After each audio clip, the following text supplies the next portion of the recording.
Canal Escute Áudio Novel. Se inscreva. Novel Teoria Fanfic.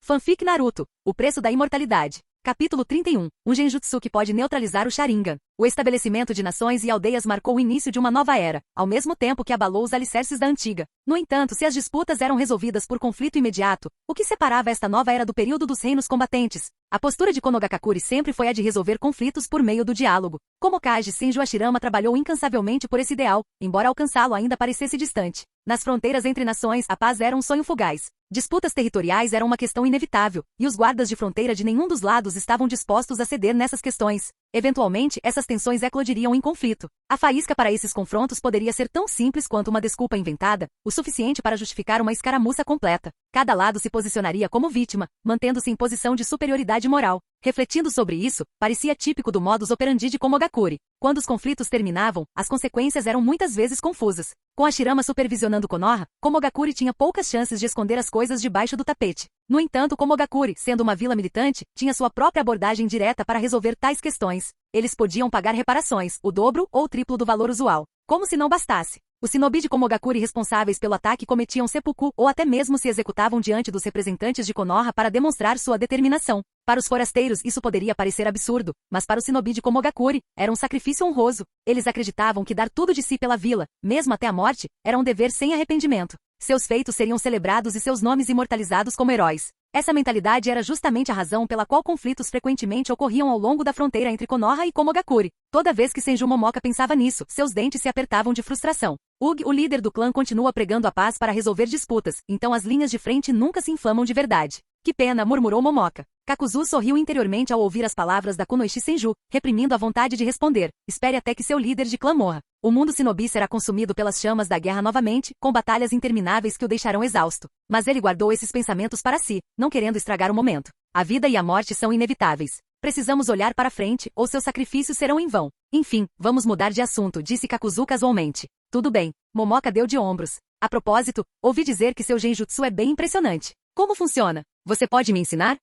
Momoka ergueu uma sobrancelha, intrigada. A pergunta de Kakuzu pareceu pegá-la desprevenida. Como figura proeminente no clã Senju, atrás apenas de Hashirama e Tobirama, as habilidades de Momoka eram inquestionáveis. Kakuzu inicialmente presumiu que ela seguia a tradição Senju de aproveitar suas vastas reservas de chakra. No entanto, mais tarde, ele descobriu, por meio de rumores, que ela era uma exceção. Durante o período dos reinos combatentes, os principais adversários do clã Senju eram, sem dúvida, o clã Uchiha. Apesar de seu imenso chakra, os Senju lutavam contra o Sharingan dos Uchiha. Chakra por si só não era capaz de neutralizar os efeitos do genjutsu. No entanto, diante desses desafios, Momoka desenvolveu um genjutsu que rivalizava com o dos Uchiha. Suas técnicas frequentemente protegiam seu clã das ilusões do Sharingan, permitindo que os Senju concentrassem suas reservas de chakra avassaladoras em dominar seus oponentes. Graças às suas conquistas no combate aos Uchiha, Momoka conquistou seu lugar como o terceiro membro mais graduado do clã Senju. A curiosidade de Kakuzu foi aguçada. Que tipo de genjutsu Momoka havia dominado para enfrentar o Sharingan? Parece que você fez sua lição de casa comigo, disse Momoka com uma risada suave, colocando uma mecha de cabelo atrás da orelha. Quer aprender? Ela provocou. Kakuzu não respondeu, sorrindo fracamente. Mesmo se você quisesse, eu não poderia te ensinar, Momoka acrescentou com um leve sorriso. Kakuzu não se surpreendeu. As técnicas secretas de um shinobi eram sua salvação e uma fonte de imenso valor. Recusar-se a compartilhá-las era perfeitamente compreensível, especialmente um genjutsu capaz de neutralizar o Sharingan. Mas não me entenda mal, continuou Momoka percebendo seus pensamentos. Não é que eu não queira te ensinar, eu simplesmente não consigo. Suas palavras despertaram o interesse de Kakuzu. Quando eu era jovem, sofri com o genjutsu do Sharingan. Era um pesadelo, disse Momoka, com um olhar distante. Vasculhei os arquivos da minha família em busca de uma maneira de combater o Sharingan e acabei encontrando uma técnica secreta em um pergaminho antigo. Passei 10 anos dominando-a, e agora ela é eficaz contra as ilusões dos Uchiha. Mas ela fez uma pausa, há um porém. Esta técnica requer a fisiologia única do clã Senju. Mesmo entre nós, ninguém mais a aprendeu com sucesso, nem mesmo Hashirama-sama ou Tobirama-sama. É mesmo? Kakuzu franziu a testa levemente enquanto ele refletia sobre as implicações daquelas palavras. Quase imediatamente chegou a uma conclusão. A explicação de Momoka parecia ser a mais pura verdade.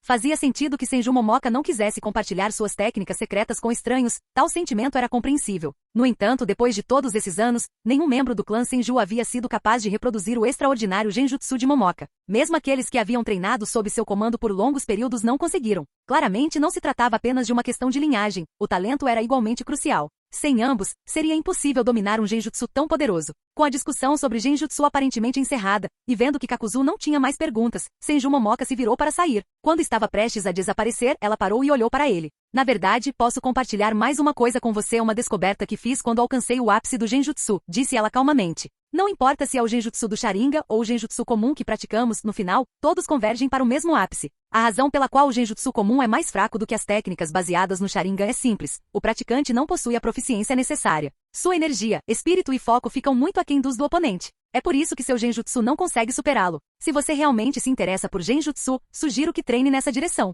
Acredito que os resultados valerão a pena. Com essas palavras, Momoka não se demorou. Suas pernas longas se ergueram levemente do chão. Num piscar de olhos, ela desapareceu, deixando Kakuzu parado no lugar, ponderando silenciosamente seu conselho. O raciocínio de Momoka fazia todo sentido. Todos os caminhos levam a Roma, alguns podem ser mais longos ou mais curtos, mas com persistência e esforço incansável, qualquer um pode chegar ao destino. E com a vida eterna ao seu lado, Kakuzu estava confiante de que eventualmente alcançaria esse ápice. Entretanto, sua curiosidade atual era mais um pensamento passageiro do que um desejo genuíno de buscar a maestria do Genjutsu. Cerrando o punho direito e batendo na palma da mão esquerda, um traço de amargura surgiu em sua expressão. Meu corpo precisa ser modificado ainda mais. Sem ele não consigo treinar direito. Kakuzu jamais conseguiu escapar das limitações de seu próprio corpo. Os filamentos que substituíram seus órgãos naturais lhe garantiram a imortalidade, mas, ao mesmo tempo, o privaram da capacidade de treinar como os outros. Seu único caminho para a força era se apoderar dos corações de shinobi poderosos, absorvendo suas habilidades para se tornar mais forte. Mas quantos shinobi eram necessários para caçar? Ter 5 corações era apenas a base. Para se fortalecer de verdade, ele precisava confiar em si mesmo. Não era uma preocupação imediata, mas Kakuzu sabia que teria que resolver esse problema mais cedo ou mais tarde. Respeitado Okage-sama, ele murmurou baixinho, com um leve sorriso nos lábios. Quando você vai me emprestar suas células por um tempo? Capítulo 32, Linha de montagem. Um mês se passou silenciosamente. Chefe, graças à sua sorte, nós praticamente acertamos em cheio no mês passado. Dentro da fábrica de vidro, um artesão com olheiras estendeu animadamente um livro de contas para Kakuzu. No último mês, o vidro de quartzo deles havia conquistado Konogakakuri. O novo vidro havia destruído completamente o vidro de areia tradicional, conquistando a aprovação incondicional dos moradores da vila. Agora, as pessoas se aglomeravam para fazer pedidos personalizados todos os dias. Kakuzu olhou para o livro Razão. Após deduzir os custos, o lucro líquido do mês era de centenas de milhares. Embora tais números não impressionassem Kakuzu, era inegavelmente um bom começo. Konogakakuri não era tão próspera quanto seria no futuro, mas à medida que a vila crescia, seus lucros também cresciam. Além disso, com o vidro de quartzo ganhando reconhecimento em Konogakakuri, naturalmente atraiu a atenção de todo o país do fogo. De acordo com o livro Razão, caravanas mercantes que passavam por Konogakakuri frequentemente paravam para conferir o vidro de quartzo. Alguns comerciantes ficavam radiantes, outros contemplativos, enquanto outros estavam inseguros. Mas todos compravam amostras para testar o mercado em casa. Até mesmo os clãs mais importantes da vila começaram a se interessar pelo vidro de quartzo. Sua transparência e brilho superiores o tornavam um aprimoramento natural para quem pudesse comprá-lo. E para esses clãs, aprimorar significava substituir todo o vidro, o que levava a encomendas de dezenas ou até centenas de peças. Além disso, o escritório do Okage e outros departamentos administrativos fizeram grandes pedidos. Um departamento em particular, o Laboratório de Pesquisa Biológica, encomendou uma quantidade impressionante, várias vezes maior do que qualquer outro. Olhando para as pilhas de formulários de pedidos, Kakuzu já conseguia vislumbrar os lucros potenciais, centenas de milhões, talvez até bilhões. Só esse pensamento já era estimulante. Certo, mantenham o preço original para todos os pedidos. Priorizem com base em quem fez o pedido primeiro, sem favoritismo para clãs ou plebeus, instruiu Kakuzu. E para o Laboratório de Pesquisa Biológica, aumente o preço em 10%. Por quê? O artesão piscou incrédulo. O laboratório fazia parte da administração da vila e havia feito um pedido enorme. Cobrar um valor extra em vez de oferecer um desconto parecia contraintuitivo. Não há nenhuma razão especial, disse Kakuzu calmamente. Eles são ricos.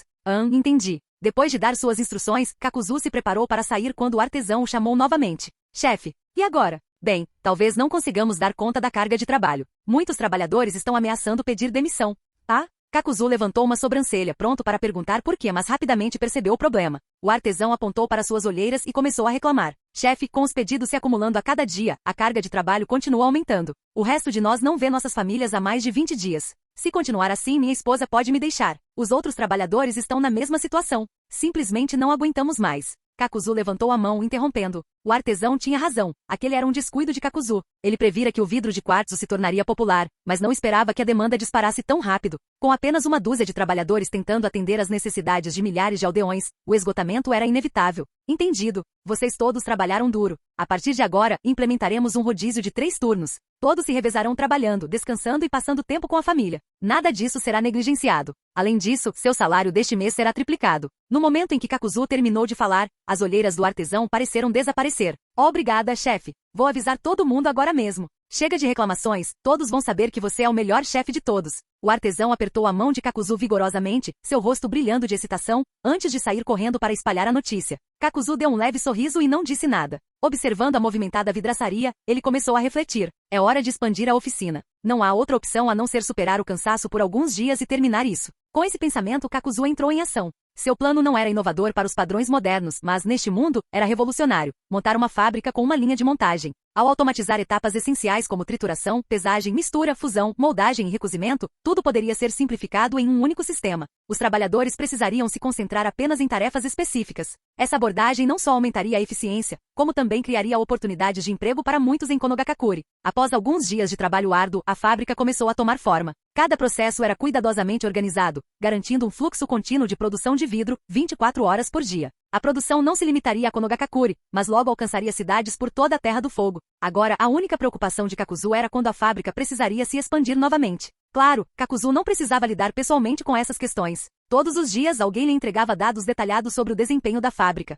Como chefe, tudo o que ele precisava fazer era tomar decisões. O resto podia ser delegado aos seus subordinados. Com tudo funcionando perfeitamente, Kakuzu podia ficar em casa, tranquilo, com a certeza de que o dinheiro continuaria fluindo para suas mãos. Depois de se certificar de que tudo estava em ordem, Kakuzu esticou o pescoço, sentindo-se um pouco cansado, e decidiu voltar para casa para uma boa noite de sono. Assim que pisou em seu pátio, uma voz jovem, porém firme, o chamou. Kakuzu-san, você voltou. Olhando para cima, Kakuzu viu quem falava, ninguém menos que Marubushi Kozuki. Sem vê-lo há alguns dias, Kakuzu ficou genuinamente satisfeito. Kozuki era uma criança notavelmente atenciosa. Como vivia praticamente sem pagar aluguel no condomínio de Kakuzu, fazia questão de ajudar sempre que podia. Sempre que possíveis inquilinos apareciam, Kozuki cuidava dos preparativos e entregava os pagamentos a Kakuzu. E quando os quartos ficavam vagos, ele se encarregava de limpá-los e tirar o pó. Kakuzu certa vez tentou dar ao garoto algum dinheiro como compensação pelo seu trabalho, mas Kozuki recusou terminantemente. Para ele, poder ficar ali de graça já era uma grande bênção, e ele nem sonharia em aceitar pagamento. Como Kozuki insistia tanto, Kakuzu não insistiu no assunto.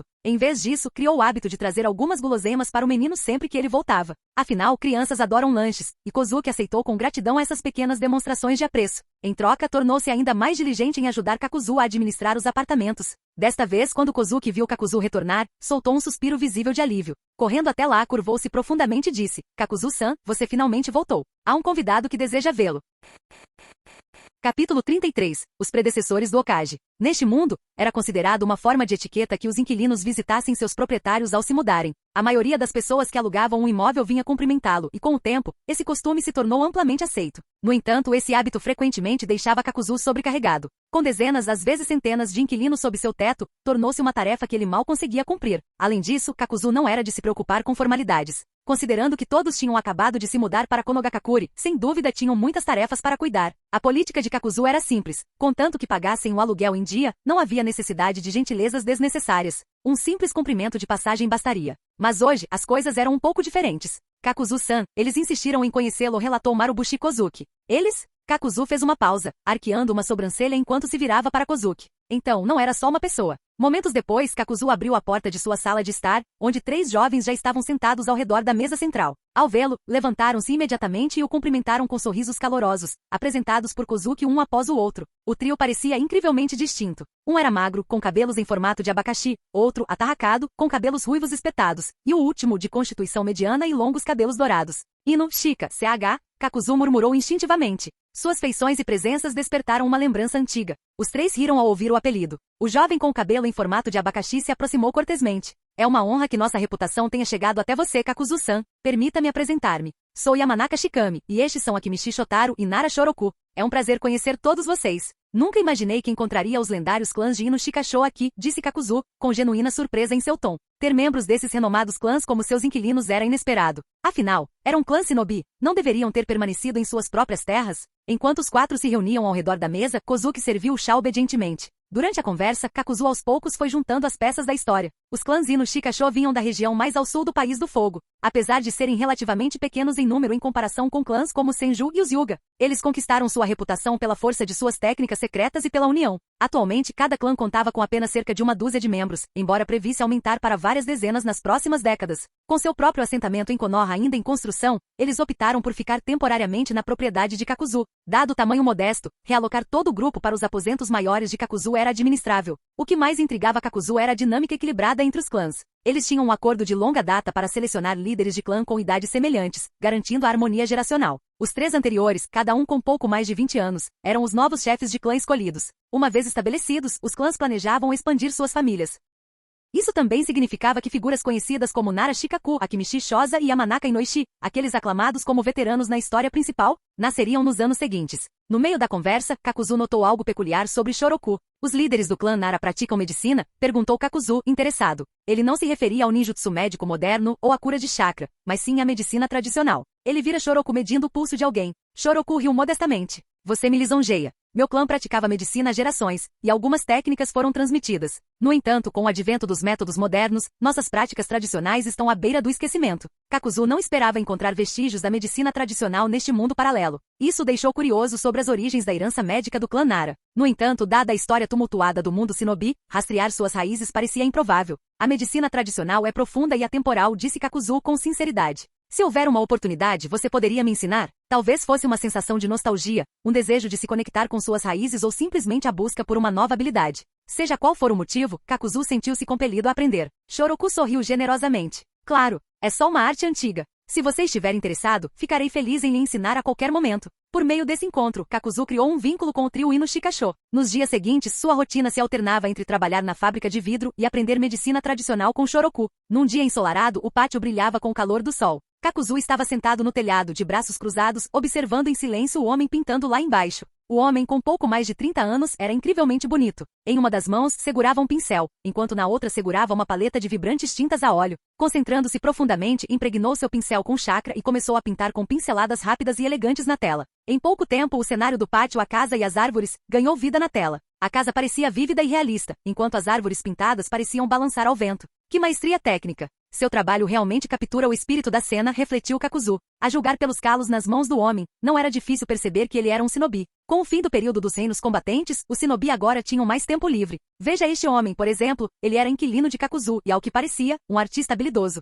A pintura à sua frente já estava completa, mas o artista mergulhou o pincel em um pigmento branco. No momento seguinte, o pincel em sua mão moveu-se rapidamente, e a faixa branca cortou a árvore na pintura como uma lâmina. Então, craque, a árvore no pátio se partiu ao meio. O quê? Kakuzu se levantou de um salto, saltando do telhado em um único pulo. Ao aterrissar, seus joelhos dobraram-se levemente, e os fios do medo do rancor da terra se estenderam de seus braços, cravando-se no chão, prontos para subjugar o homem a qualquer momento. Kakuzu não se importava com quem aquele homem era ou qual era seu propósito. O que ele sabia, no entanto, era que se aquele homem decidisse pintar um corte no desenho de sua casa provavelmente seria dividida em duas. E isso era absolutamente inaceitável. O homem pareceu notar a chegada de Kakuzu. Virando-se para encará-lo, os dois se encararam por 2 segundos. Então o homem abaixou o pincel. Minhas desculpas, disse ele com uma reverência educada. Eu estava apenas me entregando a um momento de curiosidade. Eu deveria ter vindo prestar-lhe meus respeitos dias atrás, mas estava ocupado e não tive tempo. Lamento profundamente o atraso. Meu nome é Yui Kri. É um prazer conhecê-lo. Capítulo 34. Pináculo da Ilusão. Kakuzu-san, por favor, não me entenda mal. Sou descendente do clã Yui. Acabei de chegar à vila e não tenho onde ficar, então me abriguei temporariamente aqui. Não quero fazer mal a ninguém, explicou Yui Kri apressadamente. O clã Yui? Kakuzu olhou para a pintura a óleo no cavalete e relembrou brevemente a cena anterior. Os ilusionistas mais renomados da Terra do Fogo? Você me lisonjeia. Renomado é um exagero, só alcançamos conquistas modestas. Como o homem havia conseguido entrar na vila, Kakuzu presumiu que não se tratava de uma presença hostil. Baixou a guarda e se aproximou para examinar a pintura a óleo. Aquela cena anterior também era genjutsu? Kakuzu instintivamente formou o selo de oposição, circulando seu chakra pelo corpo. O fluxo permaneceu estável, não havia sinal de que ele tivesse caído em uma ilusão. Grito-se 2 vezes, forçando um sorriso fraco em seu rosto pálido. Kakuzu-san, por favor, não duvide de mim. Este é o genjutsu supremo do clã Yui, ilusão do pináculo. Ao contrário dos genjutsus típicos, ele não aprisiona o alvo em uma ilusão. Em vez disso, ele mergulha o conjurador na ilusão. Quando sua consciência está totalmente imersa, a ilusão deixa de ser uma ilusão. Ela se torna um conceito artístico, um estado de espírito em que tudo que você imagina pode se materializar. Pegando um pincel e uma paleta, Kri recomeçou a pintar. Mergulhando o pincel na tinta azul, pintou um raio atingindo o chão. Estrondo. Embora o céu acima de Konoha estivesse limpo, um trovão ensurdecedor irrompeu no pátio de Kakuzu. Um pedaço de terra foi violentamente arrancado, como se tivesse sido atingido por um raio.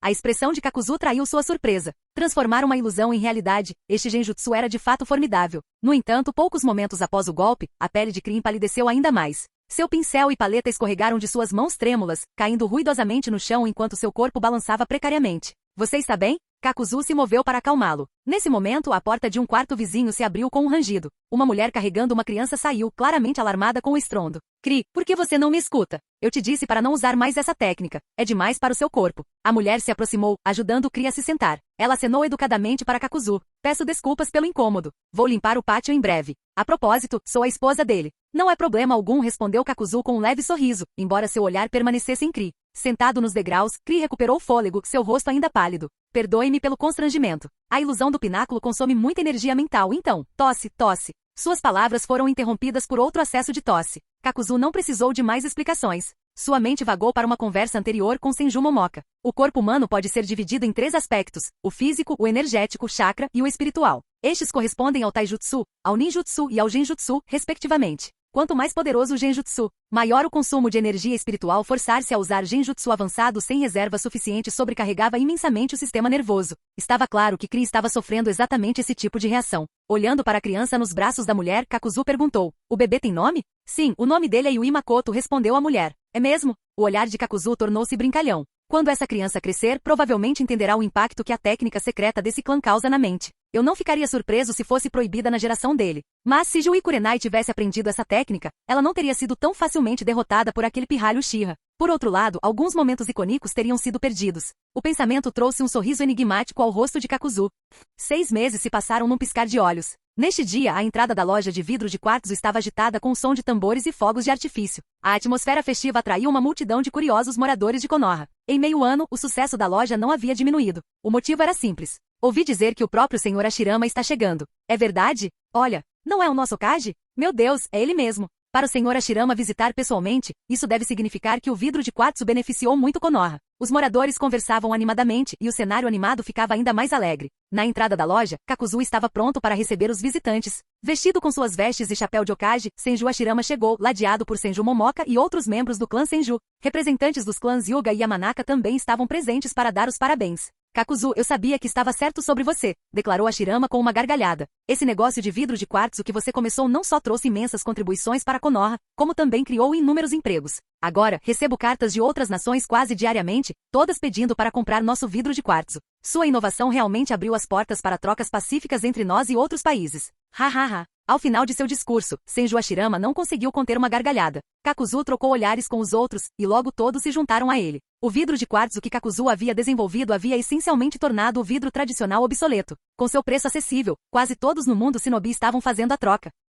Embora seus empreendimentos comerciais se estendessem por toda parte, Kakuzu zombava da ideia de que seu ofício estava abrindo portas para uma diplomacia pacífica entre Konogakakure e outras nações. Claro, sua operação era expansiva, mas ele não era delirante o suficiente para pensar que tinha esse tipo de influência. Ainda assim, as linhas de montagem que ele havia introduzido resolveram muitos dos problemas de Konoha. Não apenas fortaleceram as relações comerciais, como também geraram empregos para inúmeros jovens. Esses desenvolvimentos até atraíram mais pessoas para se estabelecerem na vila, contribuindo ainda mais para sua prosperidade. Para Hashirama, as contribuições de Kakuzu foram significativas. Desta vez, Hashirama veio pessoalmente agradecê-lo, o que lhe rendeu uma enxurrada de reconhecimento e, com isso, riqueza. Naquela noite, Kakuzu estava deitado na cama, com uma expressão estranhamente séria. 1000, 2000, 3000, 4000, 1000, 2000, 3000, 4000, 1000, 2000, 3000, 4000. Kakuzu suspirou. Seus hábitos ocupacionais haviam voltado à tona. Ele não conseguia descansar até contar meticulosamente cada rio, garantindo que o total estivesse correto. Só então ele finalmente conseguiu relaxar. A propósito, aqueles números de 1000, 2000 e assim por diante, não eram apenas rio. Não, cada um desses números tinha uma unidade por trás. 10.000. Nos últimos 6 meses, combinando seus ganhos com aluguel e vendas de vidro de quartzo, Kakuzu acumulou um total de 40 milhões de rio. Enquanto olhava para as pilhas de dinheiro espalhadas que brilhavam como estrelas, cobrindo toda a sua cama, Kakuzu deitou-se, aproveitando o aroma inebriante da riqueza.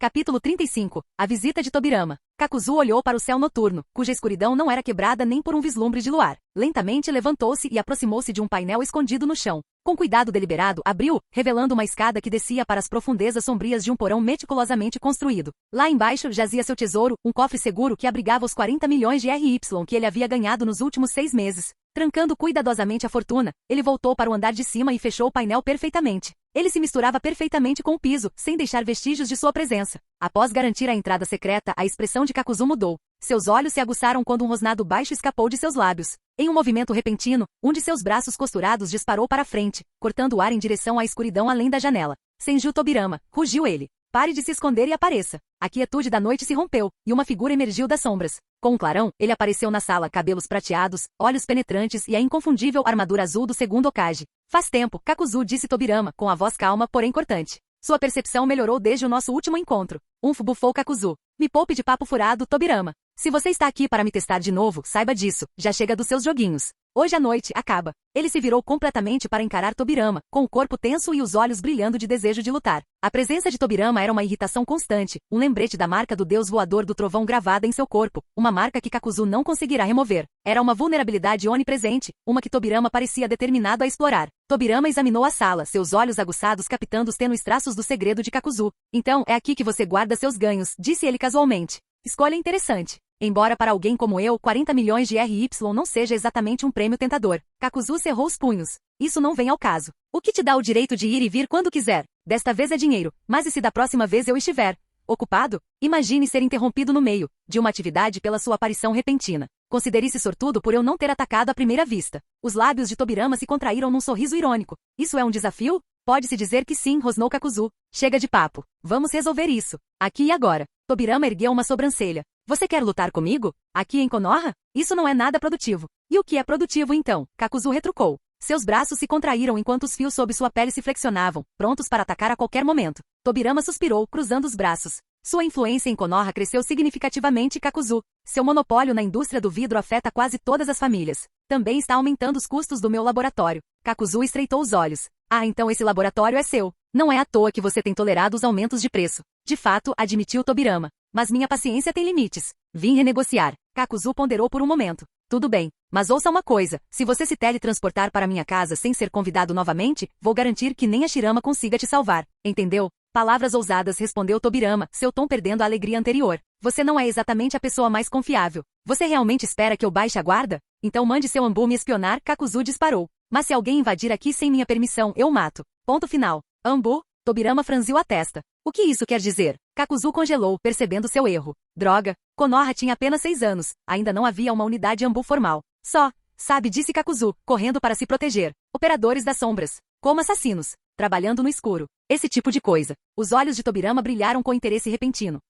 Agentes das sombras, você disse? Uma ideia intrigante. Kakuzu praguejou mentalmente. Em sua tentativa de se esquivar, ele inadvertidamente plantou a semente para algo muito mais problemático. Chega disso, disse ele rispidamente. Qual é a sua resposta sobre o preço do vidro? Tobirama deu um leve sorriso. Vou considerar seus termos. Mas não pense que esta conversa acabou. Você me deu muito em que pensar. Quando Tobirama desapareceu num clarão de luz, Kakuzu afundou na cadeira, resmungando baixinho. Ele só queria proteger sua privacidade, mas, de alguma forma, o encontro criou problemas muito maiores. Da próxima vez ele prometeu, vou instalar lacres para manter aquele desgraçado longe.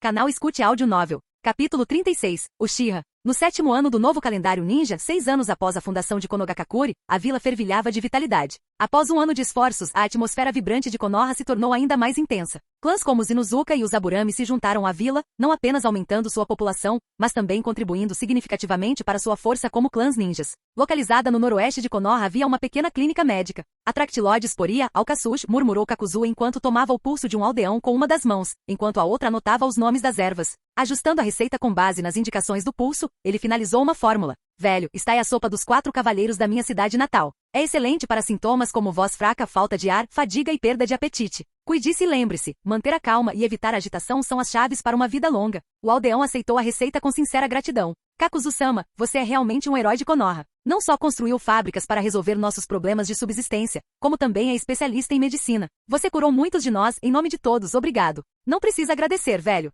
Já é meio-dia, você deveria ir para casa almoçar. Lembre-se de tomar o remédio depois de comer. Depois de se despedir do aldeão, Kakuzu retornou ao seu assento. Atrás dele, Nara Shoroku se aproximou com uma risada. Ah, Kakuzu-sama, sua reputação se espalhou por toda Konoha. Kakuzu olhou para ele e respondeu com um leve sorriso. No último ano, além de supervisionar seus imóveis alugados e de atuar como auxiliar na fábrica, Kakuzu se dedicou a aprender medicina tradicional com Nara Shoroku. No mundo moderno, um ano de estudo dificilmente seria suficiente para dominar tal área. No entanto, como alguém que viveu 2 vidas, a velocidade de aprendizado de Kakuzu era impressionante. Ele chegou a se lembrar de fragmentos da medicina tradicional chinesa que havia encontrado em sua vida passada, o que, combinado com seus estudos atuais, criou uma sinergia que impulsionou seu progresso. Agora Kakuzu era perito em diversas técnicas, desde diagnóstico de pulso até ajustes alimentares. Quando ele e Shoroku tinham tempo livre, decidiram abrir esta clínica, que se tornou bastante popular, consolidando ainda mais a reputação de Kakuzu. Kakuzu-sama, já é meio-dia. Por que você não descansa um pouco? Eu cuido da clínica esta tarde.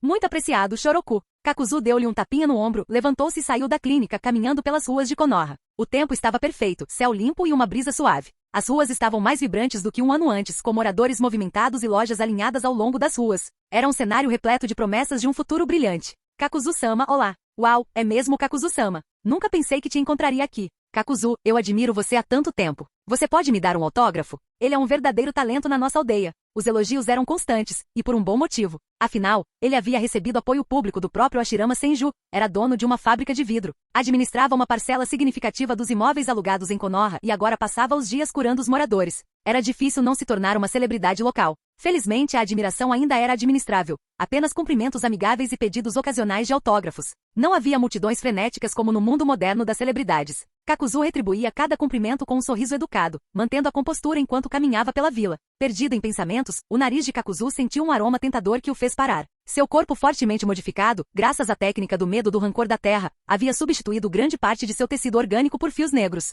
Alguns poderiam pensar que ele não precisava mais de comida, mas isso não era inteiramente verdade. Embora a maior parte de seu metabolismo fosse artificial, seus 5 corações ainda exigiam energia significativa para funcionar. Isso significava que Kakuzu precisava de refeições regulares para se sustentar. Seguindo o cheiro, Kakuzu se viu do lado de fora de uma loja de ramen. Ramen Ishiraku. Para sua surpresa, o estabelecimento icônico já existia naquela época. Mas por outro lado fazia sentido. Muitas coisas eram passadas de geração em geração, e o Ishiraku Ramen parecia não ser exceção. Uma tigela grande de ramen, por favor, ordenou Kakuzu enquanto se sentava. Já estou indo. Em poucos minutos, uma tigela fumegante de ramen foi colocada à sua frente. Kakuzu deu uma mordida no char siu, acompanhado do caldo rico e do macarrão elástico. Delicioso, murmurou ele. O sabor era extraordinário, superando em muito suas expectativas. Outra tigela. Consegui. Mais um chegando. Esta era a verdadeira culinária do mundo ninja. Perder o Ishiraku Ramen seria uma injustiça. Kakuzu acabou devorando 6 tigelas antes de finalmente se sentir satisfeito. O sabor é excelente. Desejamos a você bons negócios. Obrigado pelo elogio, Kakuzu-san. Volte sempre. Depois de colocar uma pilha de dinheiro no balcão, Kakuzu saiu da loja de ramen. Com a fome saciada, continuou a vagar pelas ruas de Konogakakure. Entretanto, conforme ele andava mais, Kakuzu começou a notar algo estranho. Havia visivelmente menos pessoas por perto.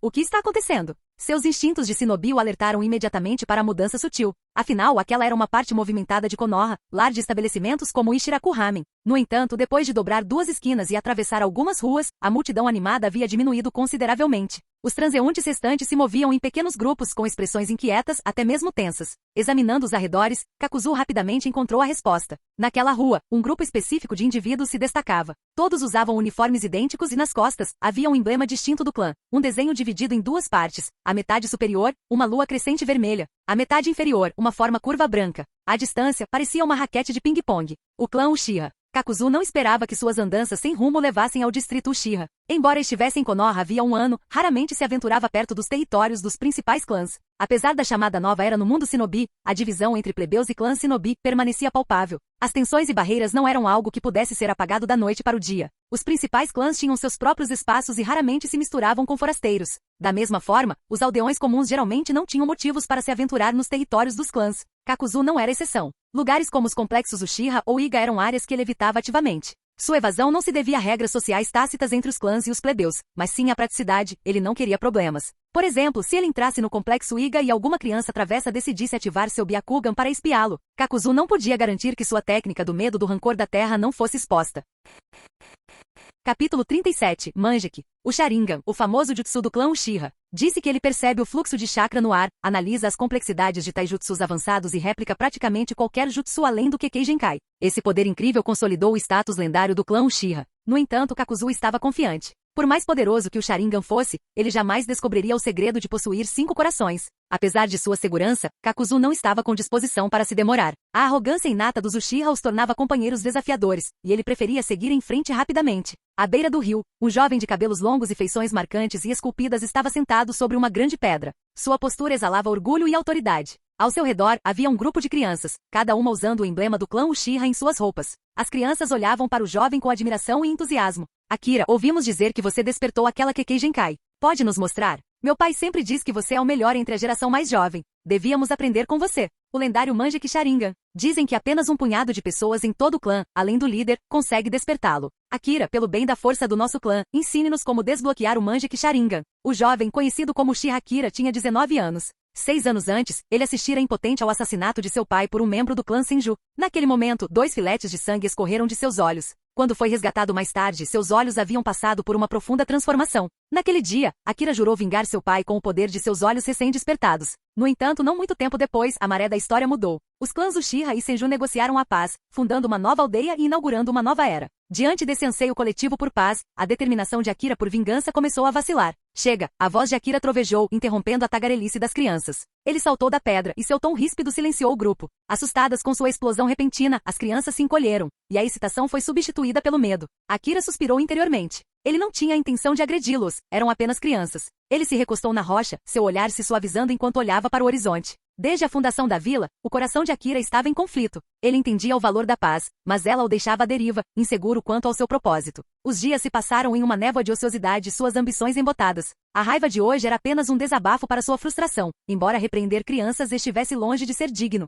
ele acenou com a mão dispensando-a. Tudo bem, eu vou te mostrar, mas só desta vez. Realmente. Obrigado. As crianças comemoraram e seu entusiasmo retornou rapidamente. Em meio à conversa animada, Akira fechou os olhos. Chakra fluiu para seu cérebro e se concentrou em seus olhos. Um calor familiar os percorreu. Quando ele reabriu os olhos, as crianças foram recebidas pela visão de seu Sharingan, seus 3 Tomoe girando intensamente. Isso não era novidade para eles. O Sharingan de 3 Tomoe era bastante comum no clã. O que eles esperavam era o que viria a seguir. Observe com atenção, instruiu Akira. O Tomoe começou a girar mais rápido, fundindo-se e transformando-se. As crianças prenderam a respiração enquanto a forma se transformava em algo totalmente novo. Mudou. Esse é o Manjek Sharingan? Que tipo de padrão é esse? Uma shuriken de 3 lâminas? Seu idiota, não é uma shuriken. Olhe mais de perto. As pontas são curvas e sobrepostas. Agora que você mencionou, é muito mais complexo que uma shuriken. Incapazes de chegar a um acordo sobre o design, as crianças acabaram abandonando o debate. Akira-sama perguntou um deles ansiosamente. Nossos tios e anciãos dizem que aqueles que despertam o Manjek Sharingan ganham uma habilidade única. Qual é a sua? O rosto de Akira empalideceu instantaneamente. Essa era a pergunta que ele mais temia, o motivo pelo qual evitava os outros sempre que possível. Embora tivesse desvendado o Manjek, seu verdadeiro poder permanecia incerto. Ele buscou conselhos com o chefe do clã, mas recebeu duras críticas. Garoto tolo, culpando a paz pela sua incapacidade de controlar o poder do seu Manjek? Pare de inventar desculpas. Volte somente quando puder exercer o poder digno do nome Uchiha. A lembrança do desprezo do chefe do clã pesava sobre Akira. Apesar do orgulho de ser um Uchiha e da alegria de despertar o Manjek, ele se sentia indigno do presente. Apesar de tantas bênçãos aparentemente ao seu alcance, porque ele não conseguia liberar o verdadeiro potencial de seus olhos. Uchiha Akira cerrou os punhos com força. Chega, crianças. Parem de fazer tantas perguntas. Concentrem-se em treinar e fortalecer o clã Uchiha. Entendido? Sim. Ao ouvir os jovens responderem em uníssono, Akira permitiu que um sorriso se formasse em seu rosto. Com um aceno de mão, fez sinal para que o seguissem enquanto retornavam à base do clã. Enquanto isso, sob a sombra de uma árvore enorme, Kakuzu abriu os olhos. Um Manjek Sharingan aos 13 anos. Impressionante. Seu olhar se voltou para o céu azul profundo. Kakuzu relembrou as histórias sobre o clã Uchiha, especificamente, as condições necessárias para despertar o Manjek Sharingan. Dizia-se que para desbloquear o Manjek, um Uchiha precisava suportar um trauma avassalador. Matar alguém que amava profundamente com as próprias mãos ou testemunhar a morte de seu amado diante de seus olhos. Esse imenso choque emocional se transformaria em um chakra único, impulsionando o Sharingan a evoluir para o Manjek. Mas Kakuzu sempre achou essa explicação incompleta. Durante o período dos reinos combatentes, onde morte e carnificina eram ocorrências diárias, nem mesmo os Uchiha conseguiam escapar das constantes perdas de amigos e familiares. Se a morte de alguém fosse suficiente para desencadear o Manjek, não haveria inúmeros usuários do Manjek Sharingan? Kakuzu havia discutido isso certa vez com Senju Momoka, perguntando sobre os clãs Uchiha e Senju durante aquela era turbulenta. Ela lhe disse que até onde se lembrava, apenas Uchiha Madara havia despertado o Manjek Sharingan no campo de batalha. Se mais Uchiha tivessem desbloqueado o Manjek, o equilíbrio de poder teria sido desastroso. Mesmo com a imensa força de Hashirama Senju, teria sido um desafio monumental conter um exército de Uchiha com tamanho poder. Kakuzu deduziu que embora um trauma emocional intenso fosse de fato necessário, deveria haver outro fator crucial: talento inato. Sem ele, nenhuma quantidade de sofrimento ou angústia poderia forçar o Sharingan a evoluir. Em outras palavras, todo Uchiha que despertou o Manjek foi, sem exceção, um prodígio. Capítulo 38. Uchiha Madara. O mundo shinobi é uma meritocracia brutal. O talento define o teto, enquanto o esforço apenas determina a rapidez com que se chega a ele, e nada mais. Como eu invejo aqueles pirralhos que nasceram com linhagem limitada, refletiu Kakuzu, com o olhar fixo no caminho que Uchiha Akira havia trilhado momentos antes. Ele riu baixinho, embora houvesse um tom amargo em sua voz. Os talentos de Kakuzu não lhe faltavam. Aos 26 anos, ele havia alcançado o nível de um ninja elite, ultrapassando 95% do shinobi do mundo. No entanto, eram sempre os 5% restantes, aqueles com potencial monstruoso que representavam o maior desafio. Seus limites eram tão absurdamente altos que poderiam muito bem estar trapaceando. Se eu pudesse possuir a linhagem deles, talvez daqui a décadas eu não tivesse que me virar assim, murmurou Kakuzu, com um toque de amargura em seu sorriso irônico. A ideia da inevitável armadura da trama, que o aguardava no futuro, o encheu de uma sensação de impotência. Mas enquanto ele ria, um lampejo de inspiração percorreu sua mente como um raio. Seu sorriso congelou, seu olhar se voltou bruscamente para o caminho que Akira havia tomado. E se eu pudesse ter a linhagem Uchiha também? O pensamento plantou-se em sua mente como uma semente, crescendo rapidamente até se tornar uma árvore inabalável. O clã Uchiha, famoso por seu Sharingan, possuía um poder ocular incomparável. Mas por que nenhum clã oponente o havia reivindicado com sucesso? A resposta era óbvia. Os Uchiha protegiam seu Sharingan ferozmente. Quando um Uchiha caía, seus olhos eram imediatamente recuperados e protegidos pelo clã. Mesmo que alguém conseguisse roubar um Sharingan antes que ele pudesse ser recuperado, implantá-lo não era tarefa fácil. Sem a linhagem Uchiha, empunhar o Sharingan se tornava uma maldição, drenando chakra infinitamente até que o usuário ficasse completamente esgotado. Para os Uchiha, sua linhagem não era apenas motivo de orgulho, era um aviso. Aqueles sem o sangue para sustentar o Sharingan não tinham o direito de reivindicá-lo. Mas para alguém como Kakuzu, armado com a técnica proibida medo do rancor da terra, esse era realmente um desafio intransponível? O pensamento fez seu coração, ou melhor, seus 5 corações, bater violentamente. O medo do rancor da terra permitiu que ele roubasse não apenas os corações, mas a própria essência de seus inimigos, seu chakra, suas habilidades, seu potencial. Se ele pudesse reivindicar o coração de um Uchiha, isso não significaria ganhar sua linhagem? Isso não lhe daria a habilidade de despertar o Sharingan sozinho? A respiração de Kakuzu acelerou, suas pupilas dilataram-se enquanto a loucura de seu plano o consumia. Suas mãos tremiam, os dedos se contraíam de antecipação enquanto seus pés se viravam, seguindo o caminho que Akira havia tomado. Não se tratava mais de mera especulação, era algo pessoal. Sua presa não eram os pirralhos Uchiha sem nome que seguiam Akira. Eles eram irrelevantes. O verdadeiro alvo de Kakuzu era o próprio Akira, um prodígio que havia despertado o Manjek Sharingan. Com um coração tão poderoso quanto o dele, Kakuzu poderia muito bem ascender ao reino dos deuses. Sob as dobras de seu manto, tentáculos de medo e rancor da terra se contorciam avidamente, enterrando-se no chão e serpenteando em direção à posição de Akira. Bastaria um único golpe para reivindicar seu prêmio. Sinto muito, mas... Kakuzu sussurrou, preparando-se para desencadear seu ataque. Um vento frio varreu o complexo Uchiha, cortando seu momento de concentração. Kakuzu congelou seus passos parando enquanto a clareza perfurava a névoa de ambição que nublava sua mente. Este ainda é território de Konoha, lembrou-se ele, estreitando os olhos. E estou no coração do distrito Uchiha. Será que estou subestimando meus oponentes? O frio no ar carregava consigo uma lógica inabalável, apagando o fogo de sua loucura anterior. Kakuzu respirou fundo, recuperando o equilíbrio. Este não é o momento nem o lugar para agir precipitadamente. Apesar de todo o fascínio do Sharingan, o poder exigia paciência. Ele não podia se dar ao luxo de fazer movimentos imprudentes sob a sombra do poder de Konoha. Quando Kakuzu se acalmou, Akira e sua comitiva já haviam desaparecido na distância. Ele suspirou, seus tentáculos se retraindo para dentro da manga enquanto se virava para sair. Acho que vou deixar essa passar, Kakuzu murmurou balançando a cabeça. Mas antes que pudesse dar mais um passo, o céu escureceu ameaçadoramente. Uma sombra enorme caiu sobre ele, como se estivesse bloqueando o próprio sol. Uma voz fria, autoritária e estrondosa reverberou pelo ar. Você... Kakuzu ficou rígido. O que você está fazendo aqui? Ele se virou lentamente para encarar a fonte da voz. Diante dele, estava um homem vestido com uma túnica roxa simples. Seus cabelos rebeldes e espetados emolduravam um rosto parcialmente obscurecido pela sombra, exceto por um único olho penetrante, implacável e repleto de uma ameaça silenciosa. Era ele, Uchiha Madara. Kakuzu prendeu a respiração. De todos os cenários que imaginara, não era assim que esperava encontrar o lendário Uchiha. Madara deu um passo à frente, seu olhar afiado e inabalável. Perdido você está? Respondeu Kakuzu calmamente, com a voz firme apesar da tensão palpável. Parece que me perdi no território do seu estimado clã. O olho visível de Madara se estreitou, sua presença se aproximando como uma tempestade. É mesmo? Uma rajada de vento varreu o complexo, farfalhando as folhas e a determinação de Kakuzu. Ele cerrou os punhos, seu corpo instintivamente assumindo uma postura defensiva. Capítulo 39. O inimigo do meu inimigo. O som do vento e o farfalhar das sombras encheram o ar quando Kakuzu se viu cercado por um grupo de shinobi em um instante. E pensar que você ousaria invadir sozinho o território do clã Uchiha. Está pronto para morrer? Uchiha Akira, que havia retornado, sorriu maliciosamente. Lambeu os lábios com um movimento serpentino, seu Manjek Sharingan girando em seus olhos, irradiando um desejo ilimitado de batalha. Fazia muito tempo que ele não experimentava a emoção do combate, e Kakuzu agora era o alvo perfeito. Um rosto que eu nunca vi antes, aparecendo aqui no território Uchiha sem nenhum propósito claro, exalando uma tênue intenção assassina. Tudo em você grita perigo. Você realmente acha que uma desculpa tão esfarrapada poderia enganar alguém? Madara Uchiha interrompeu seu avanço, cruzando os braços. Sua figura imponente exalava uma aura esmagadora que dificultava a respiração. Até Kakuzu, um veterano de inúmeras batalhas, sentiu o peso opressivo da presença de Madara e não ousou relaxar por um segundo. A mente de Kakuzu funcionava como uma máquina de alta velocidade, analisando a situação e formulando um plano para lidar com sua situação atual. Em segundos, ele tinha uma resposta. Só havia uma opção viável: escapar. Mas escapar de Madara Uchiha não foi tarefa fácil. O método de fuga de Kakuzu não seria simples.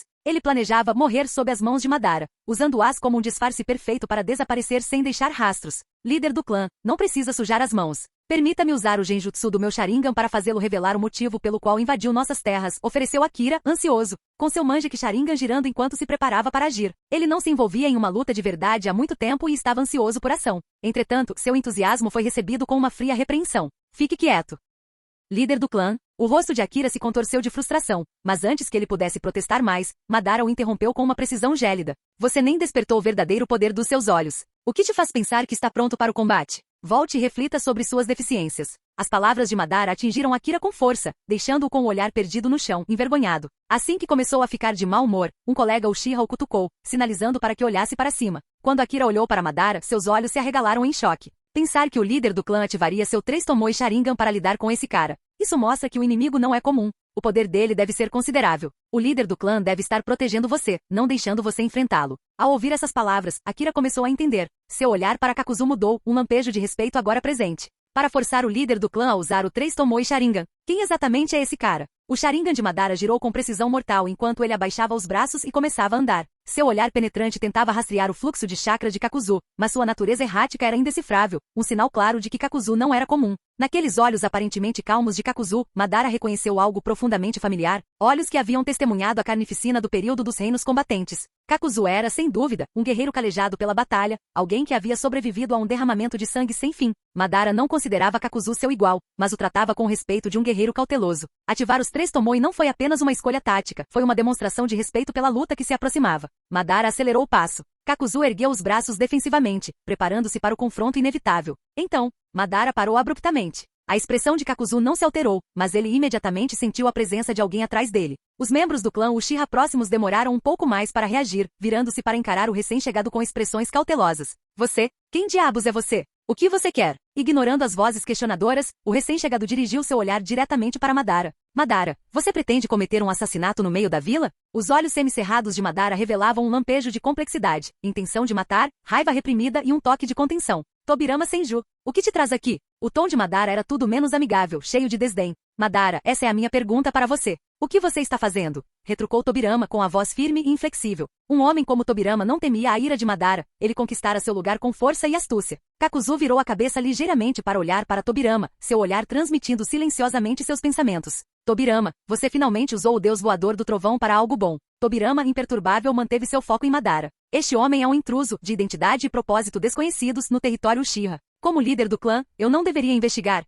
Questionou Madara. Identidade desconhecida? O tom de Tobirama tornou-se áspero. Madara, há quanto tempo você não anda pelas ruas de Konoha? Este é o Kakuzu. Ele está na vila há mais de um ano. É o dono da vidraria, médico da clínica médica e, aliás, assistente no meu laboratório de pesquisa biológica. Tobirama Senju enfatizou as palavras de Konoha enquanto falava, pronunciando-as com peso deliberado. Para um ouvinte comum, talvez não parecesse fora do comum. No entanto, para Uchiha Madara, as palavras carregavam um tom completamente diferente. Seu olhar se tornou mais frio, sua hostilidade fervilhando logo abaixo da superfície. No entanto, esta única palavra Konoha conseguiu reprimir a vontade de atacar que crescia dentro de Madara. Apesar de tudo, aquelas palavras ainda tinham um significado profundo para ele. Kakuzu, por outro lado, estava visivelmente perplexo ao lançar um olhar para Tobirama. A instalação de pesquisa biológica de Konogakakure? Sabia-se que Tobirama supervisionava suas operações. Além das altas taxas que Kakuzu havia cobrado pelo vidro reforçado, lucrando bastante no processo, não parecia haver muita conexão. Que assistente? Pensou Kakuzu franzindo a testa. O novo cargo em Konoha? Incapaz de discernir a verdade imediatamente, ele adotou uma postura pragmática. Seguindo o princípio de o inimigo do meu inimigo é meu amigo, Kakuzu tinha certeza de uma coisa. Por enquanto, ele e Tobirama compartilhavam uma frente comum. À medida que o tenso impasse se arrastava, a multidão ao redor aumentava. O som característico de passos ninjas ecoava pelos telhados e copas das árvores. Não eram shinobi comuns. Usavam armaduras em vez dos protetores de testa padrão de Konoha, e seus rostos estavam cobertos por máscaras únicas. Armas em punho, eles permaneceram alertas, mantendo um perímetro de proteção e observando Tobirama de perto. Era evidente que estavam prontos para intervir a qualquer momento. Para aqueles com conhecimento interno, a presença desses guerreiros mascarados seria inconfundível. Eles eram a recém-formada Ambu. Capítulo 40. O novo papel. Os pássaros no céu cantavam alegremente, voando de galho em galho antes de pousar novamente. Suas melodias alegres ecoavam, e seus olhos atentos observavam os transeuntes abaixo. A multidão no complexo Uchiha finalmente se dispersara. Líder do clã, por que você os deixou partir tão facilmente? A voz de Uchiha Akira carregava uma mistura de frustração e raiva enquanto olhava para Uchiha Madara. No entanto, Madara simplesmente permaneceu em silêncio, de braços cruzados, contemplando as águas tranquilas do rio Naka. Por quê? Por quê? O líder do clã Senju Tobirama, que direito ele tem de se pavonear como se fosse dono das nossas terras? Akira perguntou novamente, elevando a voz a cada palavra. Mas Madara permaneceu em silêncio, com os olhos fixos na superfície ondulante do rio. Akira, no entanto, não era de desistir facilmente. Como um boi teimoso, ele se recusou a recuar. Desde que chegamos a Konogakakure, o clã Uchiha perdeu sua antiga glória. Eu nem entendo por que fundamos esta vila para começo de conversa.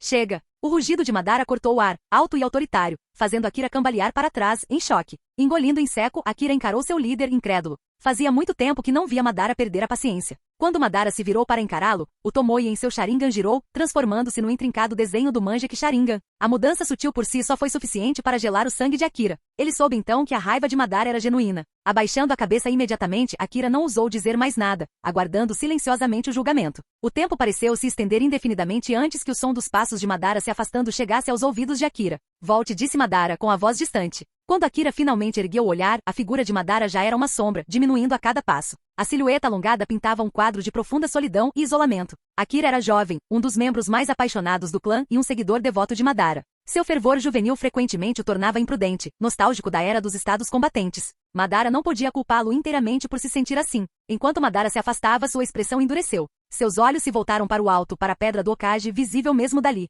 Certa vez, ele e Hashirama Senju estiveram no topo daquele penhasco, jurando criar um futuro melhor para a Terra. Eles sonhavam em fundar uma vila que encerrasse o ciclo interminável de derramamento de sangue e caos. Agora, Konogakakure era a prova do sonho deles. A paz parecia ter se enraizado. Negociações substituíram batalhas, tratados substituíram lâminas. Era um mundo que superficialmente parecia exatamente como Madara havia imaginado. No entanto, havia uma coisa que ele nunca havia previsto. Na fundação da vila, quando os clãs se reuniram para votar, quase todos escolheram Hashirama para ser o Okage. O homem que construiu a vila ao seu lado, que se igualou a ele em poder, foi praticamente esquecido. Mesmo quando se tratava de nomeações para outros cargos de autoridade, a maioria dos clãs apoiava o Senju. Tobirama, irmão de Hashirama, era considerado o candidato mais adequado para assistente do Okage. O nome de Madara havia sido completamente omitido. Isso não se devia à falta de respeito. Pelo contrário, o nome de Madara tinha um peso imenso. Para muitos, ele era um símbolo de força incomparável, assim como Hashirama. Mas, enquanto a bondade e a visão inabalável de paz de Hashirama conquistavam a admiração, o comportamento severo e a carranca constante de Madara criavam uma barreira. Em tempos de guerra, tais características eram inestimáveis, inspirando admiração e medo em igual medida.